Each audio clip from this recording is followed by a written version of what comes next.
The CNBC app. Global market news in one place. Customizable sections and personalized alerts. Stocks tracking, interactive charts and market insights all in your hands. Stay connected. Stay informed. Download the CNBC app today. Very warm welcome to Squawk Box Europe. I'm Steve Sedgwick and these are your headlines. Speculations swirling around the UK Chancellor of the Exchequer Rachel Reeves after an emotional appearance in Parliament. That's sparking selling across UK assets, with long-dated gilt yields at one point seeing their biggest spike since April. Well, the US sets a 20% tariff on exports from Vietnam under a new trade deal just days before President Trump's deadline to ramp up his so-called reciprocal tariffs once again. Attention now turning to what type of deal the EU can secure by next week. And the president's budget bill stalling in the House as Speaker Johnson struggles to win over opponents in his own party.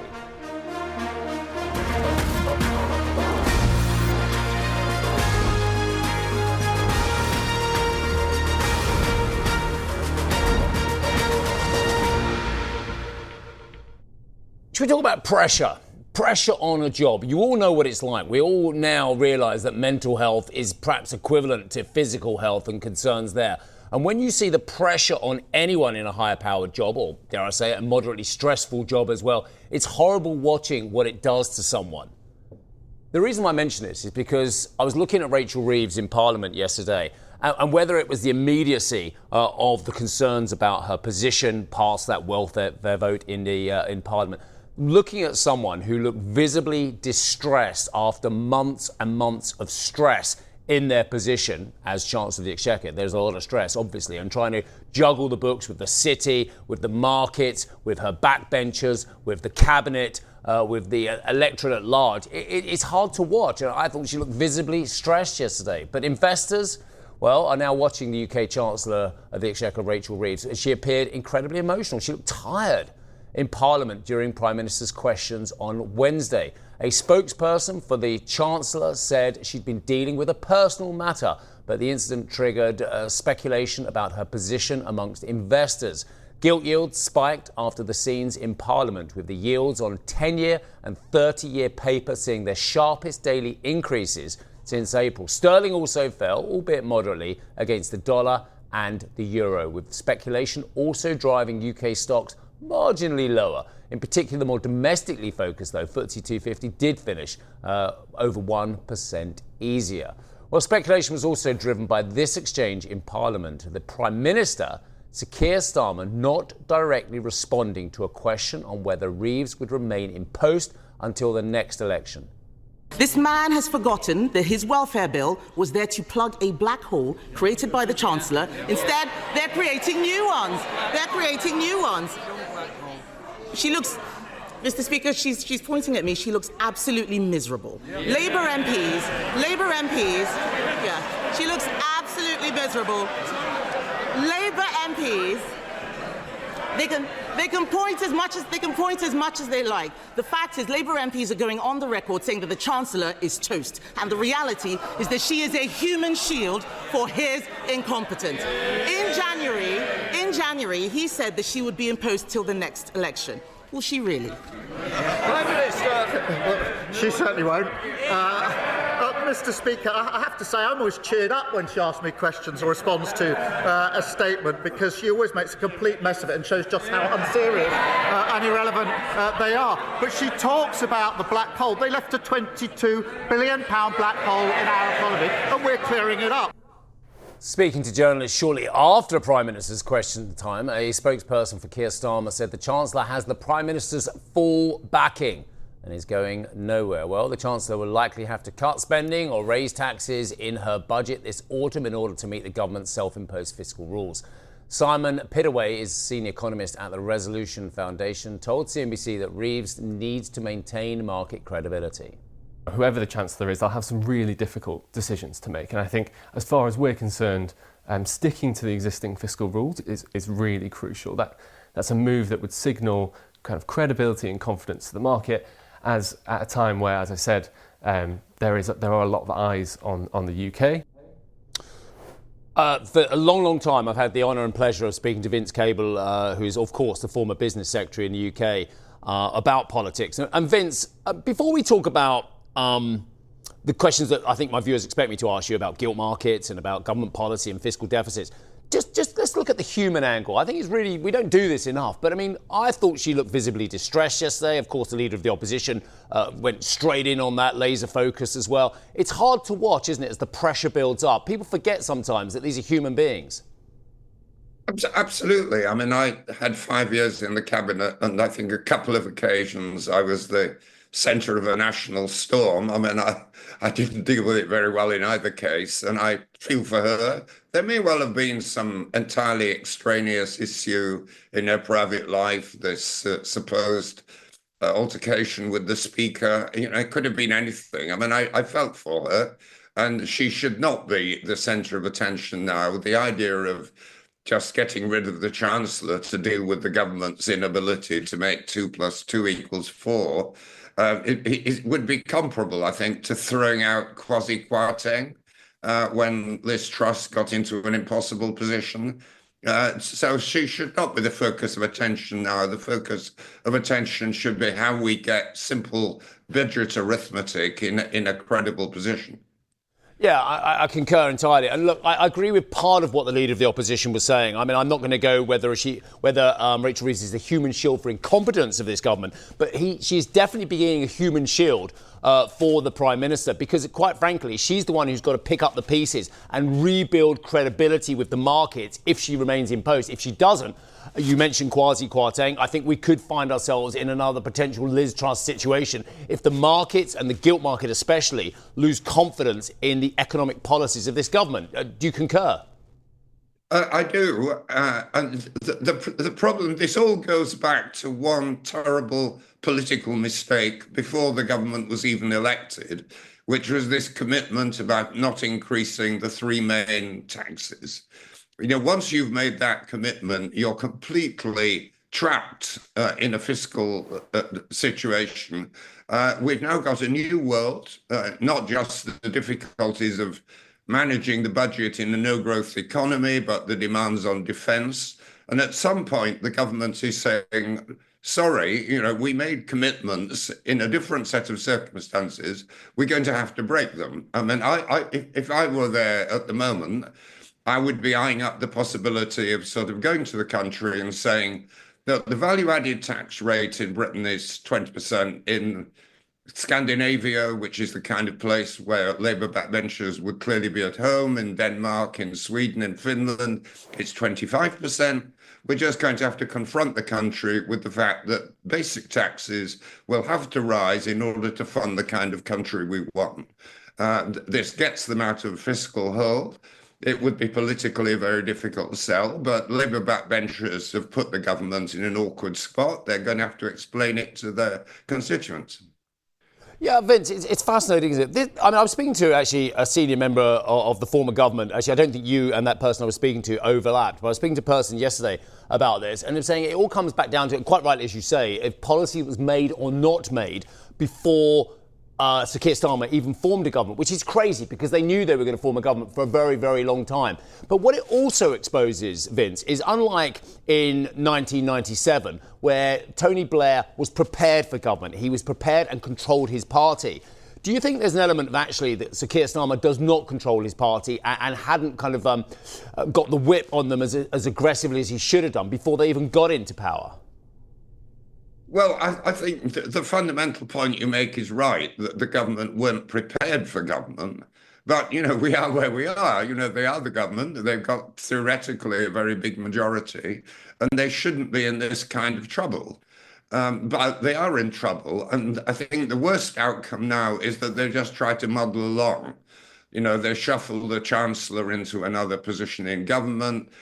They hope that by the autumn, a few more £1 billion turn up here or there.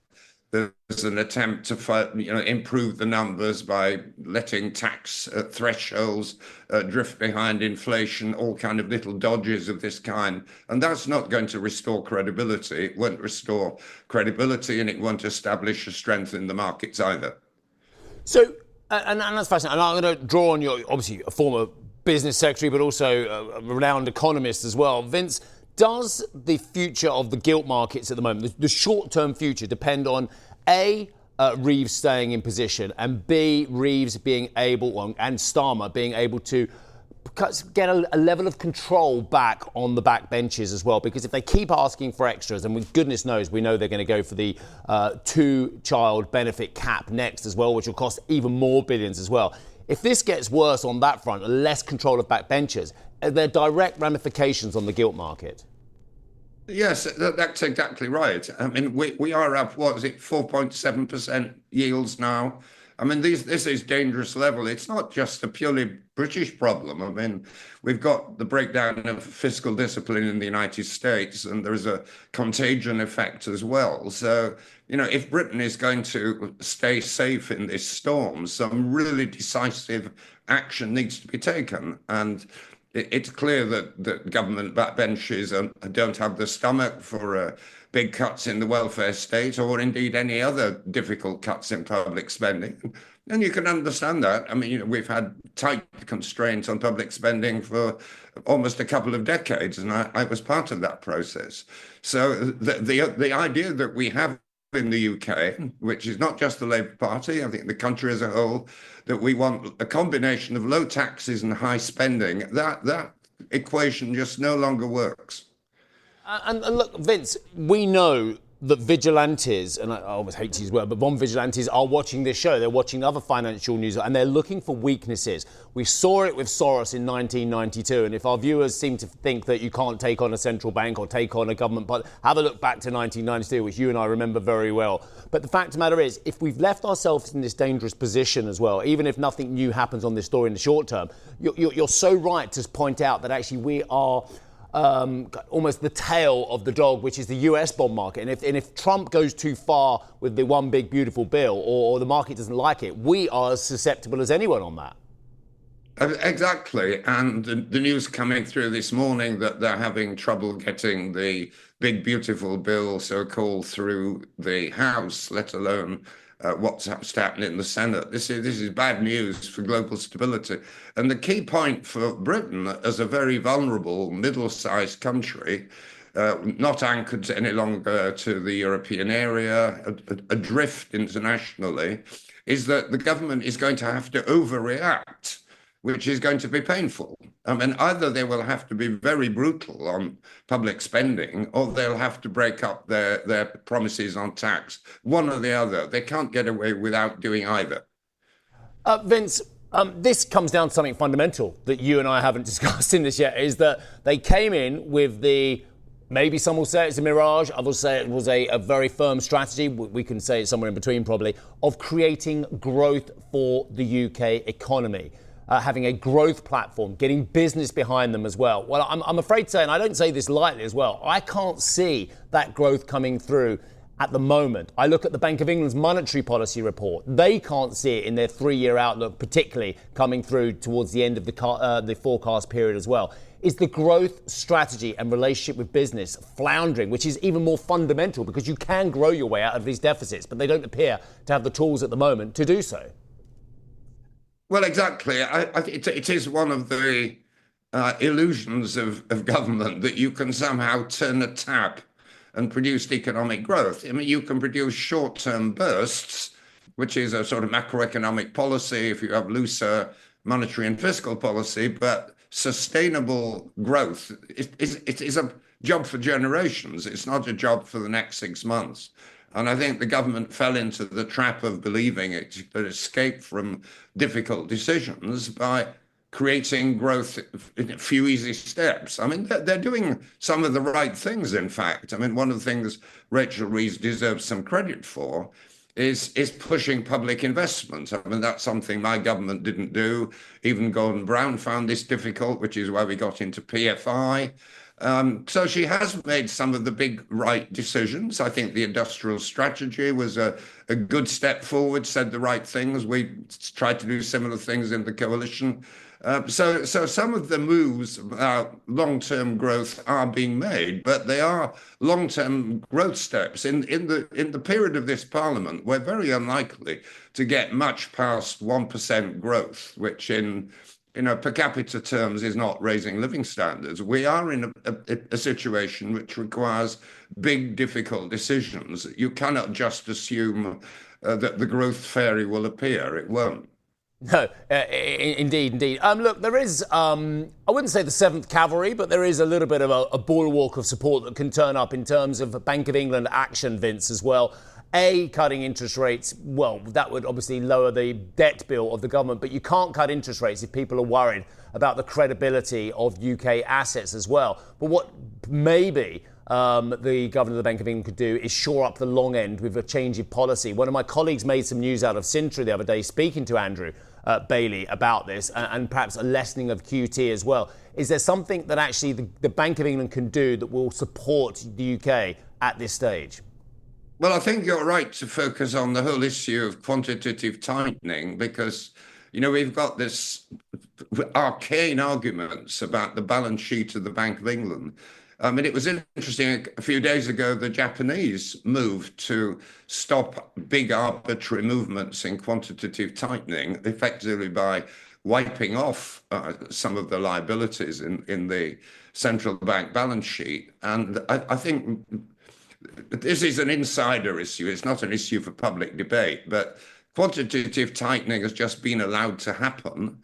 And of course, it makes government borrowing much more difficult. So I would hope that the Bank of England looks at that. Simply cutting interest rates in an environment where the currency is already weak in international markets certainly doesn't help. But looking at these, behind the scenes management of the former crisis QE is, I think, the way we need to move. Vince, always enjoy our conversations, and I and our viewers always learn something. So lovely. Thanks for taking a load of questions from me today, and I hope to see you again soon, sir. Vince Cable, the former Business Secretary of the United Kingdom. All right, we're going to take a break. Donald Trump hailing America's trade agreement with Vietnam, with sportswear stocks, basically Nike, enjoying a bit of an uptick. Plus, late night drama on Capitol Hill, always, where a handful of Republican House members are holding out from voting through President Trump's sweeping tax and spending bill, while the president urges lawmakers to get the job done. And we're going to be joined around the desk this morning by the CEO of Cellnex, as the Spanish telecoms and infrastructure firm looks to the future with rising demand for AI and new opportunities in Europe. That's an exclusive conversation with Marco Patuano coming up at 8:15 London time.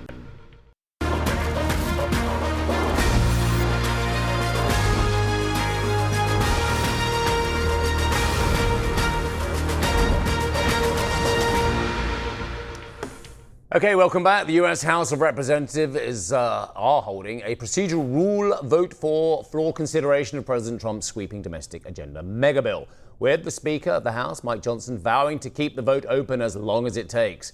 They've only got till tomorrow, haven't they? I mean, he said 4th of July, that's his deadline. Or is it one of those usual deadlines that kind of can get extended? Anyway, House Republicans can only afford to lose 3 votes in order for the bill to advance. Currently, 5 GOP members have voted no, whilst 8 have not voted. President Trump slammed the delay on Truth Social, looking to pressure Republican holdouts. Should we say what does he say there? Come on, I always like his tweets or his posts.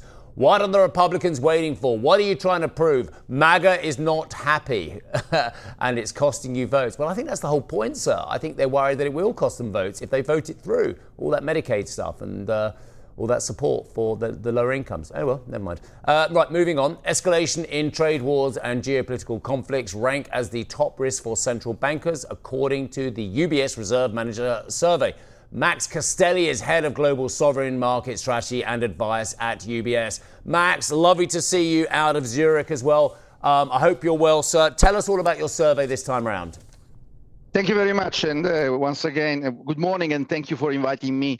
Yes, it was a very important survey because we know what happened over the last few months since Trump took the presidency and started implementing his policy.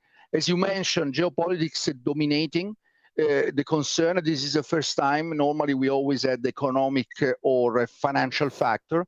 Let me stress out that there is definitely increasing pessimism among central banks in the sense that, for instance, the stagflation scenario is now considered to be as likely as the soft landing scenario, which was actually very dominant in last year's survey.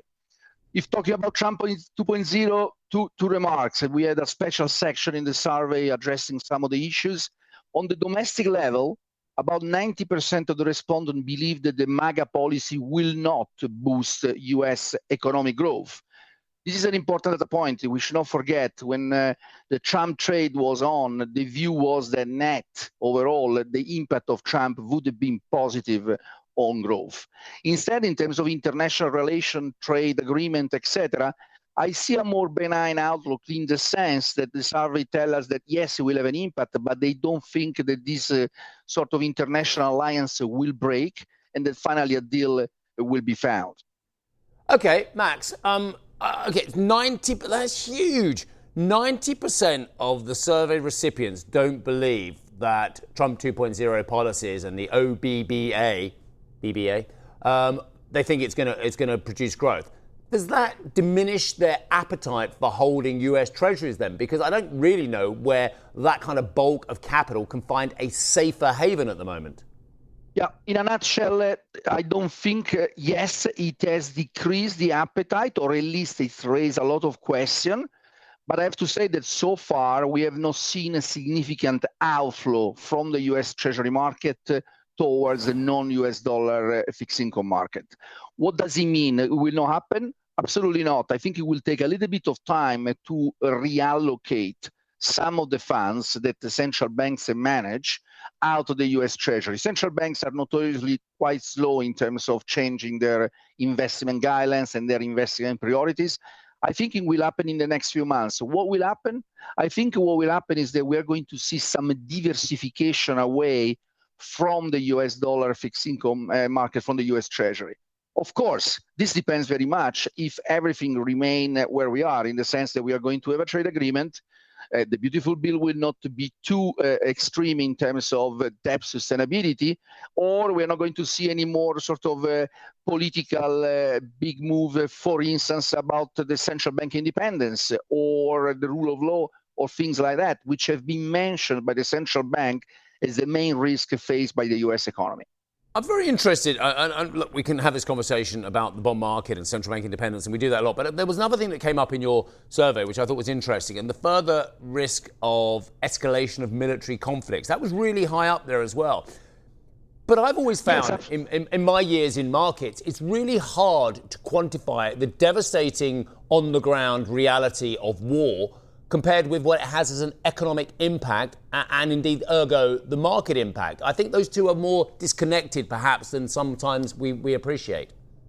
You're absolutely right. Markets are not very good in pricing geopolitical risk. Normally what happens is that when the fact happens, the market reacts. However, two remarks on this. First of all, you might have noticed that during the conflict between Iran, Israel, and the US, in the end, the market have not really reacted too much. I mean, we saw some volatility in oil price, but nothing dramatic. Even gold did not really move dramatically from the current level. So this means that the level of the ability of the market to deal with the situation of permanent geopolitical volatility has actually increased. What does it mean? That we need more extreme geopolitical events for having big repercussion in the market? I believe it is the case. So, for instance, a continuation of the Ukraine conflict without an expansion into a fully fledged confrontation between NATO and the Western world, between NATO and Russia, or a conflict in the Middle East remaining confined to Israel, Gaza, or even Iran, I don't think it is enough to really move the market in a dramatic way. Of course, we cannot rule out that we are going to have more extreme situation on the military level, and central banks are watching. Max, I don't know anything about Bitcoin. I mean, a lot of people pretend to know a lot about Bitcoin. They come on this show and they tell me all about it, but I don't know anything. I'll hold my hands up. I know what I know and I know what I don't know. But I do know that people are getting really excited about Bitcoin Treasury. They're getting excited about holding it as an alternative, safe asset as well. It's coming up in your conversations as well, isn't it? How much of a haven, how much of a diversification trade are you seeing in terms of sovereign to Bitcoin or sovereign to crypto? Yeah, just to be clear, when we ask this question, we pull together Bitcoin, stablecoin, CDBC, let's call it a digital currency as a whole. And this is a big revolution which is happening in front of our eyes. But the debate was very much focused on stablecoin and CDBC. As you know, stablecoin is what the Trump presidency is supporting. The Genius Act has almost passed through the legislative process. It is very, very important for two reasons. Stablecoin are perceived from the central banks that we survey as a tool to increase the demand for US Treasury short term. Because as you know, the stablecoin are going to be regulated and they will be forced to hold an equivalent amount of the issuance in terms of a very liquid asset, indeed the US Treasury 3 months. Second point is that we are going to see another big, let's say, ideological confrontation, if I can use this word, between Europe and the US. US favors stablecoin also for the reason I mentioned, but also because it is a very decentralized issue by the private sector and in some way outside the control of the central bank itself, like instead the case of fiat currency. On the other hand, on Europe, we have a CNBC, which is actually controlled 100% from the central bank, which is the issuer. Who is going to win? I don't know. They could also coexist, but for sure, depending on what type of model of digital currency will develop in the future, this will have a big repercussion in terms of the structure of the global financial market. All right, Max, I'm going to go over. The producer isn't happy with me, but I'm going to go over. I've got 30 seconds on gold. What do you think? What's the position there? Gold perceived as an important macro hedge for geopolitical and market risk, but central banks are hesitant to add more gold given the current price level. What does it mean? Maybe the big push of central banks into gold has passed its peak.